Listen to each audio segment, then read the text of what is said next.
गांव के किनारे एक पुराना खंडहर पड़ा था जिसे लोग भूतों का मकान कहते थे। इस मकान के बारे में तरह तरह की कहानियां प्रचलित थीं, लेकिन किसी ने इसे अपनी आंखों से नहीं देखा था। रात के समय लोग इस खंडहर के पास जाने से भी डरते थे। कहते थे कि कई साल पहले इस मकान में एक अमीर परिवार रहता था। उस परिवार के सभी सदस्य एक रात रहस्यमय ढंग से मारे गए थे। तब से इस घर में उनकी आत्माएं भटक रही हैं। एक दिन गांव का एक नौजवान जिसका नाम अर्जुन था, उसने ठान लिया कि वह इस मकान की सच्चाई का पता लगाएगा।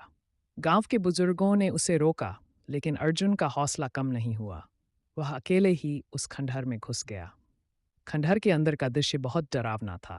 चारों तरफ धूल और मकड़ी के जाले फैले हुए थे। अचानक उसे एक कमरा दिखा जिसकी दीवारों पर खून के धब्बे थे।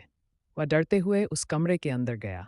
जैसे ही अर्जुन ने कमरे में कदम रखा, दरवाजा अपने आप बंद हो गया। कमरे में एक अजीब सी ठंडक और सन्नाटा था। तभी उसे महसूस हुआ कि उसके पीछे कोई खड़ा है। उसने पलटकर देखा तो एक धुंधली सी आकृति सामने थी। वह आकृति धीरे धीरे साफ होने लगी और उसमें से एक महिला की आत्मा प्रकट हुई। उस आत्मा ने अर्जुन से कहा, तुम यहाँ क्यों आए हो? ये जगह तुम्हारे लिए नहीं है। अर्जुन ने हिम्मत जुटाकर कहा, मैं इस मकान की सच्चाई जानना चाहता हूँ। आत्मा ने बताया कि वे सभी इस मकान में कैद हैं और उनकी आत्माओं को शांति नहीं मिल रही है। अर्जुन ने आत्मा की बात सुनी और गांव में जाकर एक पंडित को बुलाया। पंडित ने मंत्रों से उस आत्मा को मुक्त किया और उसके बाद से वह खंडहर फिर कभी भूतों का मकान नहीं कहलाया।